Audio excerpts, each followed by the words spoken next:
Hello everyone. तो कैसे हैं भाई सभी लोग। आशा करता हूँ आप बहुत ही अच्छे होंगे, स्वस्थ होंगे और सुरक्षित होंगे।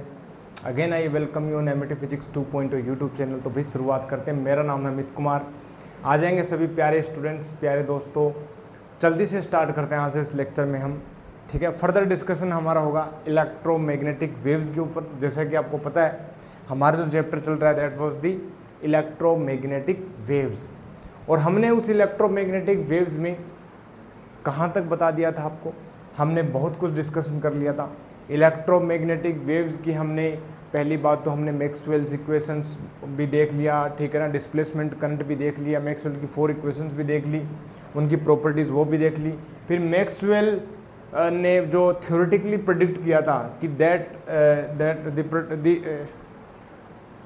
The existence of electromagnetic wave, तो उसका जो एक्सपेरिमेंटल वेरिफिकेशन है तो हर्ट्ज ने किया था, ठीक है, हेनरिक हर्ट्ज ने।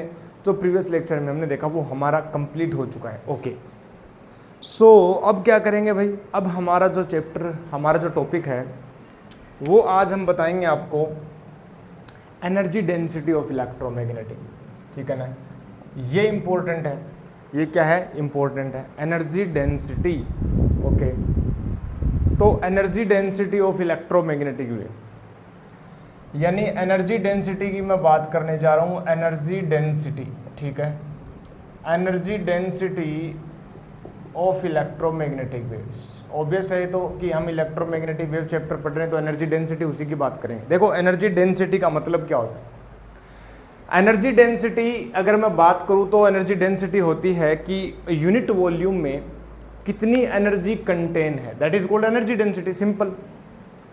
बट सर आप ये बताइए कि एनर्जी यहाँ पर किसके पास है। क्या प्यारे दोस्तों इलेक्ट्रोमैग्नेटिक वेव क्या एनर्जी ट्रेवल नहीं करती, क्या अपने साथ एनर्जी कैरी नहीं करती? क्या कोई भी वेव हो, अपने जो ट्रेवलिंग वेव है वो अपने साथ एनर्जी को कैरी करती है। और ये हमने हर्ट्ज के एक्सपेरिमेंट में भी देखा था, जब हमने एलसी ऑसिलेशंस पैदा किए थे, जब हमने एलसी ऑसिलेशन पैदा किए थे जिससे हमें एक इलेक्ट्रोमैग्नेटिक वेव मिली थी।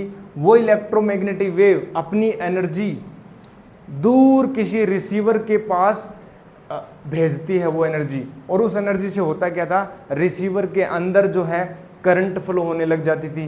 रिसीवर में भी उतना ही सेम टू सेम जो स्पार्क आता था वही स्पार्क रिसीवर भी में मिला। इसका मतलब इलेक्ट्रोमैग्नेटिक वेव एनर्जी कैरी करती है। अब इलेक्ट्रोमैग्नेटिक वेव एनर्जी कैरी करती है तो वो कितनी एनर्जी है वो हम बातें कर रहे हैं, एनर्जी डेंसिटी।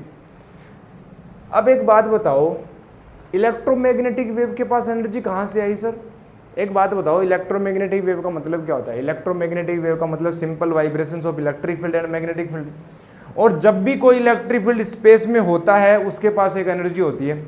याद करो वो दिन जब हमने कैपेसिटर के बारे में बता रहे थे आपको कि कैपेसिटर के अंदर जो इलेक्ट्रिक फील्ड होता है उसमें हमने एनर्जी डेंसिटी की बात की थी, और उसका जो फॉर्मूला अगर वैक्यूम की बात करें तो half epsilon naught E square आया था, अगर आपको ध्यान हो तो, ठीक है ना। लेकिन यहाँ इलेक्ट्रिक फील्ड ही नहीं है, मैग्नेटिक फील्ड भी है। इसका मतलब electric field plus magnetic field दोनों, ठीक है ना, दोनों एनर्जी रखेंगे इन केस ऑफ इलेक्ट्रोमैग्नेटिक वेव। जितनी एनर्जी इलेक्ट्रिक फील्ड रखेगा उतनी ही मैग्नेटिक फील्ड रखेगा, इसको हम प्रूव भी करेंगे। तो एनर्जी तो है, इलेक्ट्रोमैग्नेटिक वेव के पास एनर्जी तो है और इक्वली डिस्ट्रीब्यूटेड होती है इलेक्ट्रिक फील्ड और मैग्नेटिक फील्ड में। तो सर आप ये बताओ कि उसका फॉर्मूला निकाल लें, अब एनर्जी डेंसिटी का फॉर्मूला निकाल लें क्या? बिल्कुल, वी नो दैट, हम जानते हैं। देखो बैकग्राउंड मैंने बना दिया है, बैकग्राउंड मैंने थीम मैंने सेट कर दी है, अब मैं बता सकता हूँ आगे, ठीक है ना। हम जानते हैं, क्या जानते हैं, we know that sir, we know that कि जो एनर्जी डेंसिटी होती है in electric field, we know that energy density, we know that energy density, we know that energy density in electric field, we know that energy density in electric field sir कितना होता है? In electric field, that electric field is static, it is not varying electric field, it is static, ठीक है ना। we know that energy density in electric field that is static, ठीक है ना। और ये कौन सा है? static electric field है, static electric field, not varying, ठीक है ना। इन स्पेस, ठीक है ना, इन वैक्यूम बोल दो, ठीक है ना, इन वैक्यूम कितना होता था, half epsilon naught E square, half epsilon naught E square होता था। अच्छा जी, बहुत बढ़िया। और ऐसा सही, and in case of magnetic field, and in case of magnetic field, in case of magnetic field, क्या मेरे को मैं बता दूं, क्या इन case of magnetic field sir ये होता था, इन case of magnetic field sir ये होता था, क्या होता था भाई, B square upon 2 mu not होता था। अच्छा जी सर, बहुत ही बढ़िया सर, मजा आ गया। ये एनर्जी डेंसिटी है, मतलब energy, energy in unit volume, ठीक है, यूनिट वॉल्यूम मतलब unit length, unit width, unit height. एक इमेजिनरी आप वॉल्यूम बनाओ, उसमें एनर्जी कंटेंट है, ठीक है ना, उस स्पेस में, उस वॉल्यूम में एनर्जी कंटेंट है, that is energy content in unit volume, that is called the energy density. और we are talking about for the space, ठीक है ना, वैक्यूम की बात कर रहे हैं। तो वहां पर ये एनर्जी डेंसिटी होती है अगर इलेक्ट्रिक फील्ड प्रेजेंट हो, मैग्नेटिक फील्ड प्रेजेंट हो, बट यहाँ तो दोनों प्रेजेंट हैं भाई साहब, यहाँ पर तो दोनों प्रेजेंट है, दोनों प्रेजेंट है तो दोनों का सम कर दो फिर। अच्छा, बहुत बढ़िया sir, if they are present, ठीक है, इन केस ऑफ, तो टोटल जो एनर्जी डेंसिटी है, अच्छा एनर्जी डेंसिटी को मैं स्मॉल यू से लिखूंगा, ठीक है ना, बहुत बढ़िया। तो टोटल एनर्जी डेंसिटी की बात करूं, टोटल एनर्जी डेंसिटी की यदि मैं बात करूं, total energy density sir, total energy density की यदि मैं बात करूं ना, अच्छा बात कर रहे हो, बिल्कुल बात करो। तो टोटल एनर्जी डेंसिटी ये तो हो जाएगी इलेक्ट्रिक फील्ड में, ठीक है ना, तो ये तो हो गई भाई इलेक्ट्रिक फील्ड में एनर्जी डेंसिटी, और ये अपने पास हो गई, अपने पास इस प्रकार से यू को दिखाएंगे कुछ इस प्रकार से, ठीक है ना, और ये मैग्नेटिक फील्ड में। तो टोटल एनर्जी डेंसिटी है ना प्यारे दोस्तों, ये हो जाएगा यू ई प्लस अपने पास यू बी, और ये हो जाएगा half epsilon naught E square plus B square upon 2 mu naught. और आप कहोगे कि खुश हो गए हम तो सर, ये एनर्जी डेंसिटी आ जाती है in case of static electric field. आप खुश हो गए सर, निकल गया फॉर्मूला, जी नहीं निकला।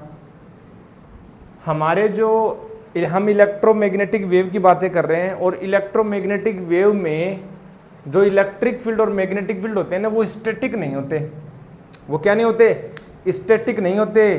क्या नहीं होते, स्टैटिक नहीं होते, वो वेरिंग नेचर के होते हैं, बदलते रहते हैं, समझ रहे हो, मतलब उसकी जो एनर्जी डेंसिटी है वो बदलती रहेगी, क्योंकि इलेक्ट्रिक फील्ड जो है E equal to E naught cos की एक्स माइनस ओमेगा टी का फॉर्मूला आया था कि नहीं आया था, क्या E equal to E naught, हमने एक पर्टिकुलर डायरेक्शन मान ली थी, मान लो जे कैप है, तो E vector equal to E naught J cap cos या साइन बोल दो के एक्स माइनस ओमेगा टी नहीं आया था क्या? क्या वो इसमें इलेक्ट्रिक फील्ड रखोगे और मैग्नेटिक फील्ड भी सेम वेरिंग नेचर का है, तो क्या ये जो एनर्जी डेंसिटी है वो बदलती रहेगी? टाइम वेरिंग है, बट हमें तो एक पर्टिकुलर, हमें तो एक कांस्टेंट वैल्यू चाहिए, ठीक है ना, तो कांस्टेंट, ठीक है ना, फिक्स किसी एनर्जी डेंसिटी की वैल्यू निकालना है, तो हम यहाँ पर एवरेज पुट करेंगे। अब बट एवरेज तो सर जीरो होता है इलेक्ट्रिक फील्ड का, ठीक है, तो यहाँ पर हम रखेंगे आरएमएस वैल्यू। क्या रखेंगे? RMS value. तो to get energy density in case of electromagnetic wave, ठीक है ना, to get energy density in case of electromagnetic wave we simply put ERMS at the place of E. We will replace E by the ERMS, और B को भी हम क्या कर देंगे, BRMS से रिप्लेस कर देंगे, हटा देंगे, हटो यहाँ पर क्या लिखेंगे, ERMS BRMS, और वो जो एनर्जी डेंसिटी आएगी ना वो कहलाएगी average energy density, because we are talking about the varying electric field and magnetic field, and in case of varying electric fields and magnetic fields we cannot simply write down like this will represent the instantaneous value, तो बदलती रहेगी। आप बोलोगे कि sir ये energy density है किसी particular जगह, तो फिर थोड़ी देर पश्चात फिर आप बोलोगे सर ये है, फिर ये है, ये नहीं, हम एवरेज की बात करेंगे ना, हम एवरेज की, और एवरेज के केस में यहाँ पर हम आरएमएस लिखेंगे, रूट मीन स्क्वायर, ठीक है ना। तो इन केस ऑफ इलेक्ट्रोमैग्नेटिक वेव, ये ध्यान रखना प्यारे दोस्तों हमने क्यों किया, ठीक है ना, ये ध्यान रखना, इन case of electromagnetic wave, in case of electromagnetic wave हम क्या करेंगे, यू एवरेज पुट कर देंगे, और यहाँ पर हो जाएगा हाफ एप्सिलॉन नॉट अपने पास ERMS, और यहाँ पर हो जाएगा B R M S upon 2 mu naught. Yes, अच्छा जी सर, बहुत ही बढ़िया, सुंदर, मज़ा आ गया। B square upon 2 mu naught. Okay जी, बहुत बढ़िया। And we know that E R M S equal to E naught by root 2 होता है। अच्छा, ई आर एम एस, ठीक है ना, ई आर एम एस क्या होता है? अच्छा जी, अच्छा इसको मैं ऐसे भी लिख सकता हूँ क्या? क्या ये जो है half epsilon naught E R M S को मैं ई नोट बाई रूट 2 रख दूँ, यानी ई नोट बाई 2 हो गया, प्लस यहाँ पर हो गया बी नोट बाई 2 यानी B square upon 4 mu naught हो गया। अच्छा जी, तो ये हो गया 1/4 epsilon naught E naught square, plus यहाँ पर हो गया 1/4 B square upon mu naught हो गया।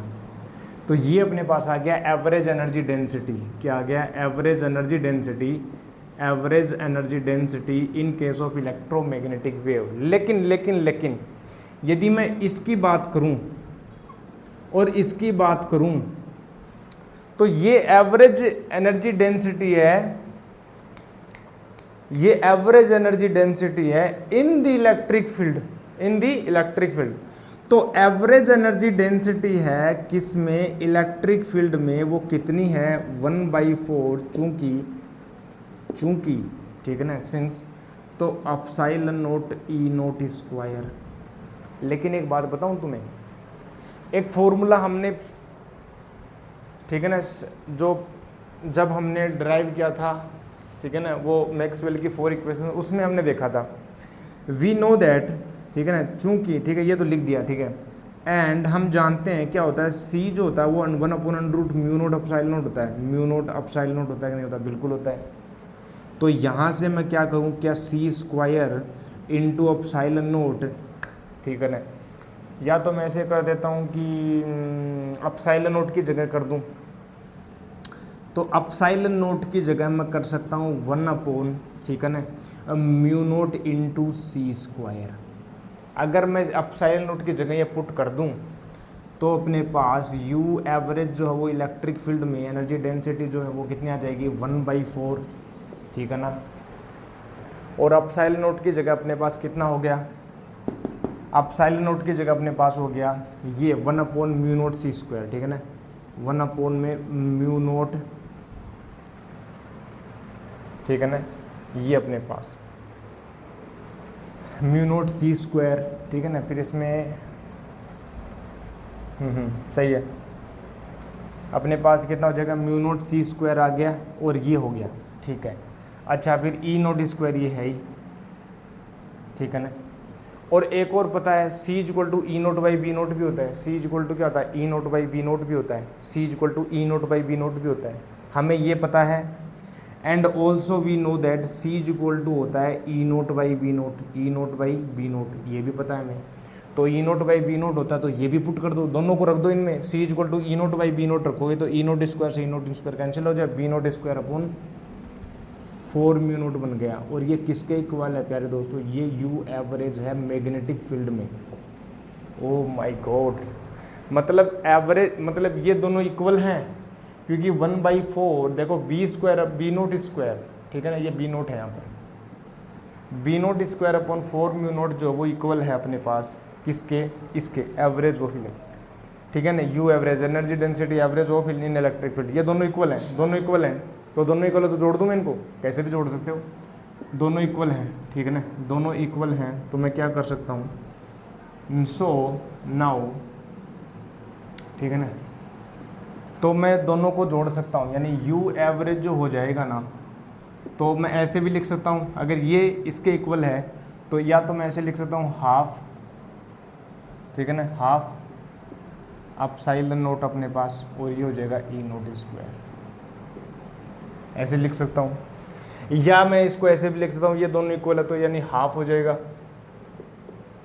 B naught square upon mu naught हो गया, ये दोनों बातें, ठीक है ना, ये अपने पास होती है। इसका मतलब जो एवरेज जो एनर्जी डेंसिटी है ना वो डायरेक्टली प्रोपोर्शनल है इलेक्ट्रिक फील्ड के स्क्वायर के, मैग्नेटिक फील्ड के जो पीक वैल्यू उसके स्क्वायर के, ठीक है ना। अच्छा, इसको और भी लिख सकते हैं, या ऐसे भी लिख सकता हूँ, और यू एवरेज जो है वो हो जाएगा अपने पास किसके? Epsilon naught E square R M S, या या 1/μ0 में b²RMS, दोनों बातें सेम। तो ये कहलाती है, this is called the energy density, this is called the energy density. आज तो बहुत ज़्यादा हीट है यार, बहुत ज़्यादा गर्म, आज तो सब कुछ गर्मा गर्म का माहौल है।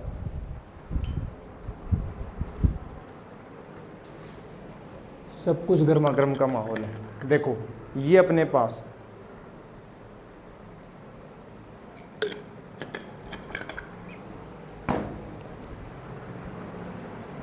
ठीक है, तो ये अपने पास होता है b²RMS। This is called the energy density, ठीक है ना। मतलब ये क्या है, एनर्जी, ठीक है, एनर्जी पर यूनिट वॉल्यूम। या ऐसे बोल दो कि energy that is contained in 1 unit volume, 1 unit volume, ठीक है ना, या 1 मीटर की cube volume in space. Space की बात कर रहे हैं, स्पेस की बात कर रहे हैं प्यारे दोस्तों। अगर मीडियम की बात हो, तो मीडियम की बात होगी ना, तो यहाँ पर अपसाइलन नोट की जगह में अपसाइलन रख देंगे, ठीक है ना। यहाँ पर केवल और केवल अपसाइलन आ जाएगा, अपसाइलन हो जाएगा epsilon naught into epsilon R, ठीक है ना। उसकी रिलेटिव परमिटिविटी आ जाएगी, ठीक है, रिलेटिव परमिटिविटी जिसको डाइलेक्ट्रिक कांस्टेंट बोलते हैं वो आ जाएगी। यहाँ पर अपने पास परमेबिलिटी आ जाएगी म्यू, ठीक है, वो कोई खैर वो तो कोई बड़ी बात है नहीं। तो ये हो गया वैक्यूम के, this is called energy density. अच्छा जी, बहुत बढ़िया सर, मज़ा आ गया, एनर्जी डेंसिटी आ गई। अच्छा अब देखो एनर्जी डेंसिटी जब आ गई ना, तो मैं अब इंटेंसिटी भी निकाल देता हूँ। इंटेंसिटी ये होती है, ये याद रखना, अपसाइलन नोट e²RMS और इक्वल टू 1/μ0 b²RMS, ठीक है ना, b²RMS। ये होती है average energy density, average energy density है ये, average energy density of electromagnetic wave. इसको नोट करो। अब हम बात करते हैं इंटेंसिटी के ऊपर, ठीक है ना। अब हम बात करते हैं किसके ऊपर, इंटेंसिटी के ऊपर। तो चलो देखते हैं इंटेंसिटी भी जल्दी से, यहाँ तक उसको याद रखना, बस उसको याद रखना। अब हम कर देंगे जल्दी से। देखो इंटेंसिटी क्या चीज़ है, क्या बला है भाई इंटेंसिटी, इंटेंसिटी क्या बला है सर, इंटेंसिटी का मतलब समझते क्या हो आप, क्या मतलब है इंटेंसिटी का, क्या चक्कर है भाई। तो चक्कर कुछ ऐसा है, देखो इंटेंसिटी, क्या इंटेंसिटी की बातें पता है क्या, इंटेंसिटी का मतलब क्या होता है, तीव्रता। देखो हमने बातें की थी क्वांटम फिजिक्स में, या हम बातें करें कि इंटेंसिटी का जो जनरल जो डेफिनेशन होती है, वो जो होती है वो ये होती है कि energy per unit area per unit time, ठीक है ना। अब यहाँ पर ये एनर्जी डिलीवर करती है ना इलेक्ट्रोमैग्नेटिक वेव, तो हम ऐसे भी बोल सकते हैं कि एनर्जी डिलीवर्ड पर unit area per unit time is called the intensity of that wave, intensity of that wave. तो इतनी बात समझ में आ गई, इंटेंसिटी का मतलब समझ में आ गई, ठीक है ना। एनर्जी डिलीवर्ड या एनर्जी कैरिड पर unit area per unit time through any पर through that area should be perpendicular to the propagation of electromagnetic wave. That is also important. Remember that. Energy delivered per unit area per unit time, मतलब एक unit area से एक unit second में कितनी energy deliver की गई, कितनी energy दी गई है, और वो एनर्जी क्या होनी चाहिए, उस एरिया के, उस यूनिट एरिया के परपेंडिकुलर होनी चाहिए। ये इंपॉर्टेंट है इसमें, ठीक है ना। ठीक है, तो कर लें अब इस बात को, ठीक है। एनर्जी डिलीवर पर unit area per unit time, अच्छा जी, बहुत बढ़िया। तो देखो मुझे एक बात बताओ, मान लो कि एक इलेक्ट्रोमैग्नेटिक वेव चल रही है, ट्रेवल कर रही है, और let an electromagnetic wave, let an EMW is travelling, ठीक है ना, इज ट्रेवलिंग, ठीक है ना, इन स्पेस, ठीक है ना,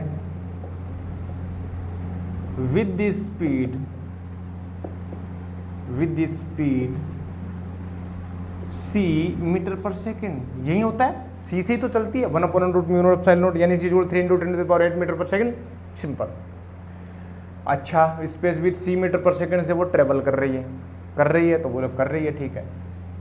तो मान लेते हैं कि कोई एक रीजन, एक एरिया ले लेते हैं, मान लो एक क्रॉस सेक्शनल एरिया है, ये रीजन है, एक क्रॉस सेक्शनल एरिया, ठीक है ना, यहाँ से वो ट्रेवल कर रही है, यहाँ से जो इलेक्ट्रोमैग्नेटिक वेव जो वो ट्रेवल कर रही है, ठीक है ना, यहाँ से वो इलेक्ट्रोमैग्नेटिक वेव वो ट्रेवल कर रही है, ठीक है ना, ऐसे ऐसे बोल देते हैं यार, ओ माय गॉड, ठीक है ना, ऐसे ऐसे ट्रेवल कर रही है, ये उस एरिया से ट्रेवल कर रही है कि नहीं कर रही है, बिल्कुल कर रही है, एनर्जी इस प्रकार से जा रही है, ये ट्रेवलिंग, ये वेव ट्रेवल कर रही है भैया, ये वेव ट्रेवल कर रही है, कर रही है, बिल्कुल कर रही है, एनर्जी ट्रेवल कर रही है, वेव का मतलब क्या होता है, एनर्जी कर रही है, ठीक है। एरिया इसका ए है, एरिया जो इसका ए है, ठीक है। अब टाइम भी कंसिडर करना पड़ेगा, यूनिट एरिया यूनिट टाइम, तो हम क्या करते हैं, ये जब c मीटर पर सेकंड स्पीड से चलती है, यानी 1 सेकंड में c मीटर चली, तो मैं मान लेता हूं कि ये जो वेव है वो डेल्टा t टाइम में, ठीक है, dt टाइम में बोल दो, डेल्टा t टाइम में बोल दो, कैसे बोल दो, डेल्टा t टाइम में ये जो वेव है वो यहां तक आ गई, मतलब इस एरिया तक, यानी क्रॉस यहां से आ गई और यहां से पास हो गई, ठीक है ना, यहां से पास हो गई, एनर्जी चली गई। अगर मैं तुमसे ये पूछूं कि ये जो वॉल्यूम बनाना है, ये वॉल्यूम, एक सेकंड मुझे इंक डालने दो, एक सेकंड इस पे। अगर मैं तुमसे ये पूछूं कि ये जो वॉल्यूम बनाना, ये वॉल्यूम, अगर मैं तुमसे ये पूछूं, क्या पूछ रहे हो सर, मैं तुमसे ये पूछूं कि जो वॉल्यूम बनाना है डेल्टा टी टाइम में, ये जो वॉल्यूम बना, ये वॉल्यूम बना, ये वाला जो वॉल्यूम बना, ये वाला ये जो वॉल्यूम बनाना, क्या तुम मुझे बता सकते हो पहले दोस्तों कि इस वॉल्यूम में कितनी एनर्जी प्रेजेंट है? एनर्जी मतलब समझे नहीं सर, ऐसा एक बात बताओ, इलेक्ट्रोमैग्नेटिक वेव चल रही है, एनर्जी भी क्या कर रही है, अपने साथ कैरी कर रही है। अगर यहाँ पर कुछ रखोगे तो एनर्जी प्रतीत होगी कि नहीं प्रतीत, एनर्जी सेंस होगी कि नहीं होगी? अरे बाहर धूप में जाते हो, धूप क्या है, सनलाइट क्या है, इलेक्ट्रोमैग्नेटिक वेव है, तो एनर्जी गिरती नहीं है क्या? एनर्जी गिरती नहीं, उसी एनर्जी से तो हम आज फैन भी चला रहे हैं, सोलर एनर्जी से सब कुछ, तो वो एनर्जी नहीं है क्या? बिल्कुल। तो वो एनर्जी यहाँ से ट्रेवल कर रही है। मैं ये पूछ रहा हूँ कि इस सेक्शन में कितनी एनर्जी है, इस सेक्शन में कितनी एनर्जी है, मैं तुमसे पूछ रहा हूँ, सिंपल है मेरा क्वेश्चन। तो तुम कहोगे सर अच्छा इसमें आप पूछ रहे होगे इस वॉल्यूम में कितनी एनर्जी है। एक बात बताओ सर, हमें एक बात बताए कि एवरेज एनर्जी डेंसिटी, मतलब यूनिट वॉल्यूम में इलेक्ट्रोमैग्नेटिक वेव की जो एनर्जी है, यूनिट वॉल्यूम में जो इलेक्ट्रोमैग्नेटिक वेव की एनर्जी है वो यू एवरेज है यूनिट वॉल्यूम में, ठीक है ना। The energy of an EM wave, EMW, the energy of an EM wave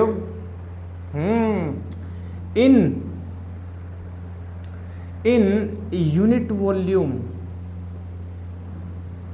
is U average.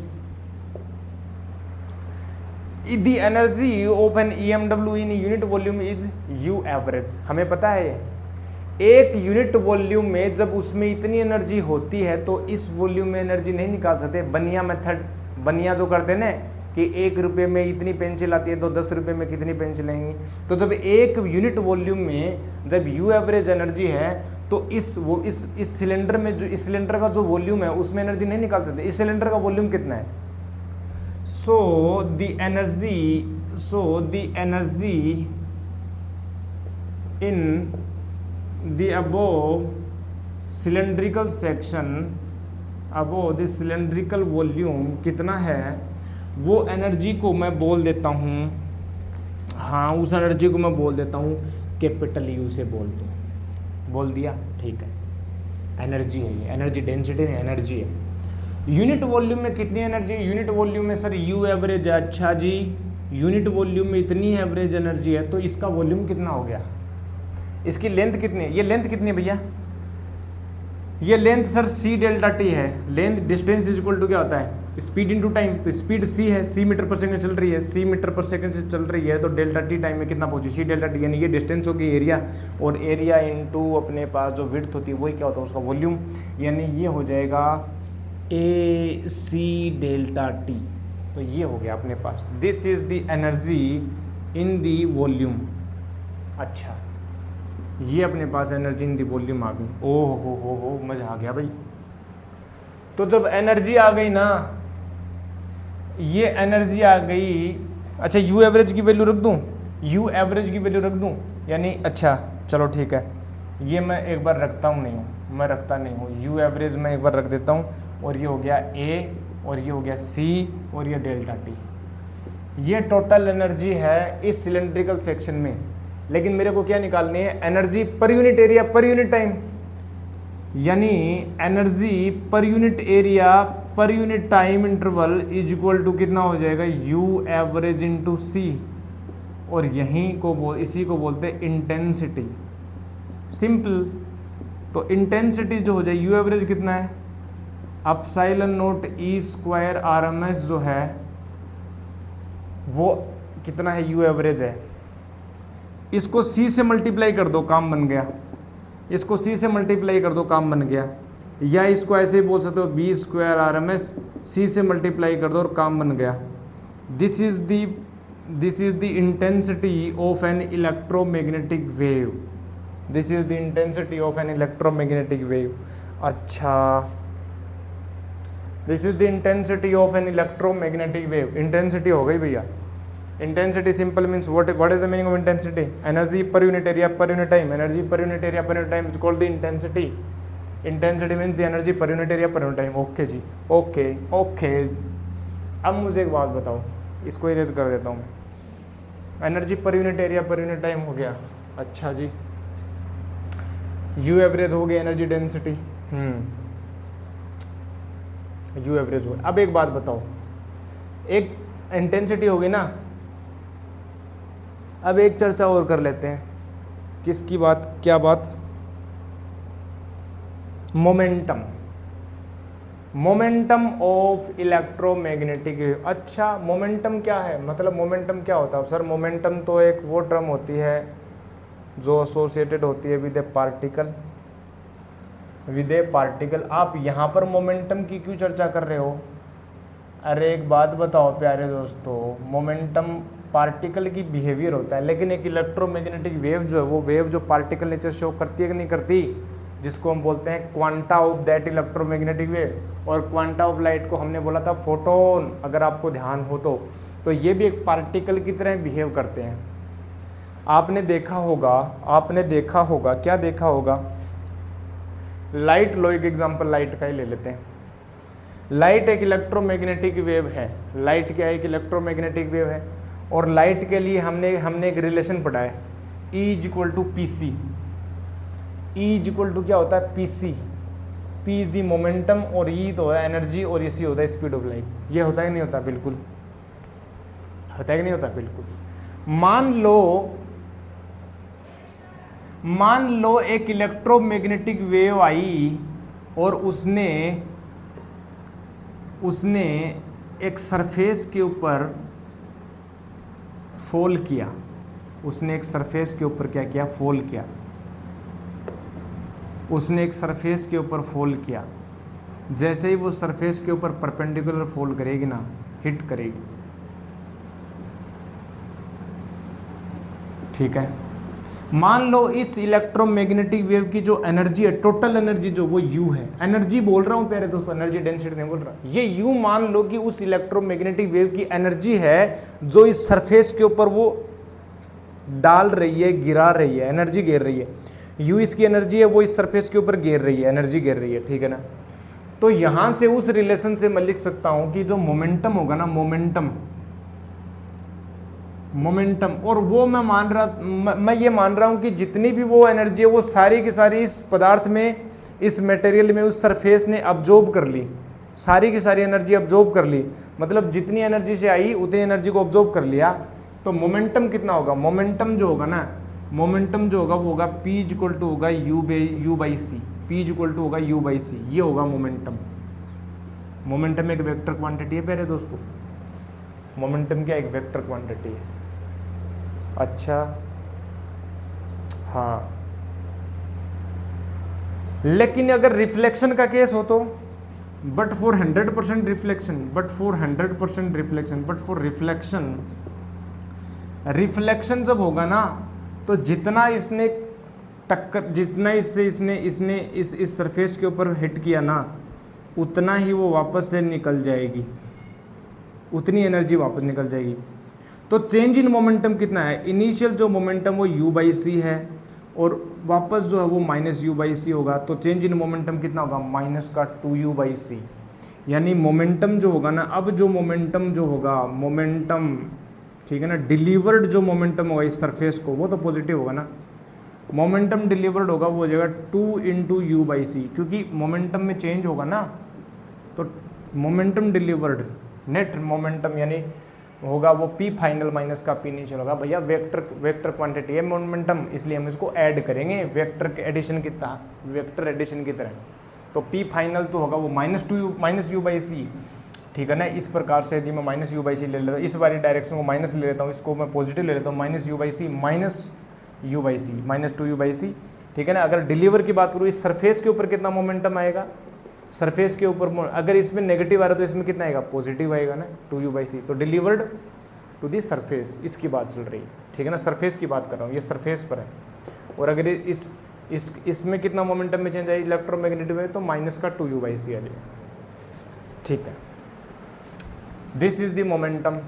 अच्छा, मोमेंटम जब है तो याद करो फोर्स होगा कि नहीं होगा, फोर्स होता है rate of change of momentum, rate of change of linear momentum, यही तो होता है। अच्छा, तो फोर्स है जब इसमें प्रेशर भी होगा, इसी प्रेशर को बोलते हैं रेडिएशन प्रेशर, इसी प्रेशर को हम बोलते हैं रेडिएशन प्रेशर। क्या बोलते हैं, radiation pressure. Radiation pressure, radiation मतलब इलेक्ट्रोमैग्नेटिक वेव। क्या इलेक्ट्रोमैग्नेटिक वेव सर प्रेशर लगाती है, हाँ लगाती है। इसका मतलब सर जब लाइट हमारे सर के ऊपर गिर रही है, मेरी स्किन के ऊपर जब गिर रही है, तो प्रेशर लगा रही है, बिल्कुल लगा रही है। तो सर फील क्यों नहीं होता, ऐसा क्यों नहीं हुआ कि लाइट को जैसे ही मैंने ऑन किया मैं धरती में घुस गया, क्योंकि उसने प्रेशर इतना ज़्यादा लगाया मैं धरती के अंदर धंस गया, ठीक है ना। ऐसा क्यों नहीं है सर, क्योंकि वो प्रेशर बहुत ही कम होता है प्यारे दोस्तों, बहुत ही कम। अगर मैं आपको एक आइडियल सिचुएशन दूं, अगर मैं आपसे बोलूं कि ये जो सरफेस है वो फ्रिक्शनलेस सरफेस है, यानी म्यू इज इक्वल टू 0 है, फ्रिक्शनलेस सरफेस है, क्या है, फ्रिक्शनलेस सरफेस। अच्छा जी, बहुत बढ़िया। और ये मैंने m मास का ब्लॉक ले लिया, ओहो बढ़िया बात। और यहाँ से मैंने क्या किया, मैंने एक टॉर्च जलाई, क्या जलाई, मैंने एक टॉर्च जलाई, टॉर्च जलाई मैंने यहाँ से। जैसे मैंने इसको ऑन किया ना, तो ये लाइट यहाँ पर गिरेगी, इसके ऊपर लाइट गिरेगी तो इसके ऊपर प्रेशर लगाएगी, प्रेशर मतलब फोर्स परपेंडिकुलर अपॉन एरिया, तो फोर्स लगाएगी, लगाएगी कि नहीं, बिल्कुल लगाएगी। फ्रिक्शन जब कुछ है ही नहीं तो ये चलने लग जाएगा, ये क्या करने लग जाएगा, चलने लग जाएगा। ऐसा होता है आइडियल सिचुएशन की बात करो। इसका मतलब there is a radiation pressure, there is a radiation pressure exist करता है, जी बिल्कुल करता है। तो आप बता सकते हो उस रेडिएशन प्रेशर की वैल्यू क्या होगी, बिल्कुल बता सकते हैं सर। मेरे को वीडियो चेक करने दो यार, क्लियरिटी है ही नहीं है। Okay, it is all set. तो सर आप बता सकते हो क्या कि उसका जो रेडिएशन प्रेशर कितना है, बता देंगे, इसमें क्या बड़ी बात होगी भाई। Radiation pressure, pressure of A electromagnetic wave, pressure of an electromagnetic wave, चलो हम चर्चा कर ही लेते हैं, डिस्कस कर ही लेते हैं। जब उतर ही गए फील्ड में तो फिर वो बोलते हैं ना कि जब क्या बोलते हैं, जब ओखली में सिर दे ही दिया है तो मूसली से डरना क्यों, ठीक है। कभी कभी मेरे अंदर का जो कवि है वो जाग जाता है, ठीक है ना, वो पोइट जो मेरे अंदर छुपा हुआ वो जाग जाता है कई बार।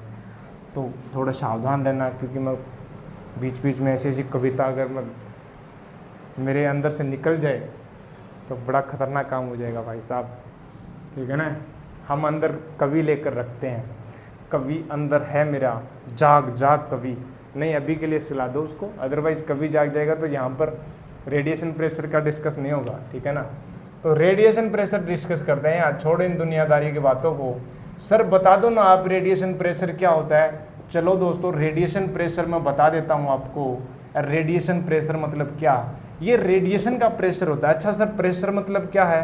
प्रेशर मतलब क्या होता है? प्रेशर इज इक्वल टू प्यारे दोस्तों वो फोर्स जो उस सरफेस के परपेंडिकुलर लगता है प्यारे दोस्तों, और फोर्स पर unit area, this is called the pressure.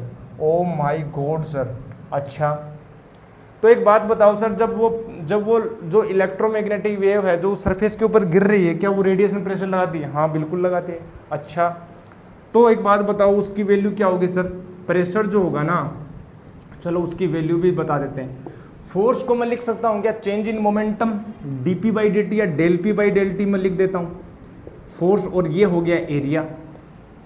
अब एक बात बताओ, change in momentum, change in momentum कौन से केस की बात करूं? अगर मैं कंप्लीट अब्जॉर्प्शन की बात करूंगा, अगर मैं कंप्लीट अब्जॉर्प्शन की बात करूं, पहला केस ले रहा हूं, केस नंबर 1, जब कंप्लीट अब्जॉर्प्शन हो रहा है, ठीक है ना, complete absorption of light, complete absorption of electromagnetic wave. Complete absorption के केस में चेंज इन मोमेंटम कितना होगा? u बाई सी, क्योंकि आई लाइट और गिर गई, आई लाइट गिर गई, ऑब्जॉर्व हो गई, तो बाउंस बैक तो हुई ना, हुई नहीं ना, बिल्कुल नहीं हुई। इसका मतलब फाइनल मोमेंटम तो जीरो हो गया, अब्जॉर्व कर ली, तो डेल्टा पी कितना हो गया? u बाई सी, ये हो गया u बाई सी, ठीक है, और ये हो गया a, अच्छा, और ये हो गया डेल्टा टी।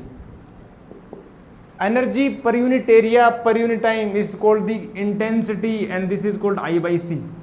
अच्छा बहुत बढ़िया। केस नंबर 2 बात कर लें, रिफ्लेक्शन के केस में, ठीक है ना, रिफ्लेक्शन कई बार एंगल के रूप में भी दे देते हैं, ठीक है ना, कोई पर्टिकुलर एंगल पर डाल देंगे तो कोस थीटा साइन थीटा उसके टर्म्स में आ जाएगा, उसमें कोई बड़ी बात नहीं है। तो रिफ्लेक्शन के केस की यदि मैं बात करूँ तो प्रेशर जो हो जाएगा ना, तो अब इसके बाद जो चेंज इन मोमेंटम वो हो जाएगा 2u बाई सी, और ये डेल्टा टी टाइम है ही, और ये एरिया है ही, यहाँ पर हो जाएगा 2i बाई सी। क्या हो जाएगा प्यारे दोस्तों? 2i by C. अच्छा मतलब यहाँ पर तो कंप्लीट अब्जॉर्प्शन हो गया, इस सरफेस ने कंप्लीट अब्जॉर्ब कर लिया, और इस सरफेस ने कंप्लीट अब्जॉर्ब नहीं किया, ये रिफ्लेक्टेड है, ठीक है, ये इसने क्या किया? रिफ्लेक्ट कर दिया, यहाँ से इसने क्या कर दिया? रिफ्लेक्ट कर दिया, ठीक है ना, रिफ्लेक्ट कर दिया। अब कई बार ऐसा भी हो जाए, कैसा हो जाए? कैसा हो जाए? रिफ्लेक्ट किसी एंगल पर डाल दूं मैं। अच्छा सर किसी एंगल पर डाल दोगे तो फिर हम कैसे करेंगे सर? ये मैंने किसी एंगल पर डाल दिया प्यारे दोस्तों, ओ माय गॉड, किसी एंगल थीटा पर डाल दिया मैंने, यहाँ से किसी एंगल थीटा पर मैंने जब डाल दिया ना, यहाँ से जब मैंने किसी एंगल थीटा पर डाल दिया, तो यहाँ पर परपेंडिकुलर जो मोमेंटम वो है वो कितना होगा? u by C cos theta. अच्छा सर, अच्छा इस किसी एंगल पर जब डाल रहे हो, इसमें भी अगर मैं अब्जॉर्प्शन कर दूं, ठीक है ना, इसमें भी अगर अब्जॉर्प्शन का केस लगा दूं, इसमें भी मैं अब्जॉर्प्शन का केस लगा दूं, तो प्यारे दोस्तों प्रेशर जो होगा ना, प्रेशर जो होगा वो अब की बार u बाई सी ना होकर के u by C cos theta हो जाएगा, और ये डेल्टा टी इंटू ए हो जाएगा, यानी प्यारे दोस्तों I बाई सी और कोस थीटा हो जाएगा। ये अब्जॉर्प्शन का केस हो गया, 100% अब्जॉर्प्शन। लेकिन किसी पर्टिकुलर कोई अगर वो दे दे, रेशियो दे दे या परसेंटेज दे दे, तो उससे हम कर सकते हैं, ठीक है ना, जितना रेशियो उसका हम वो कर देंगे। लेकिन अगर इसमें भी सर रिफ्लेक्शन का केस अगर आ जाए तो सर, रिफ्लेक्शन का केस आ जाए तो अपने पास जो प्रेशर हो जाएगा ना, अरे प्रेशर जो हो जाएगा वो हो जाएगा 2i by C cos theta, ठीक है ना। This is called the pressure, this is called the intensity, this is called the energy density, ठीक है ना, this is called the momentum of electromagnetic wave.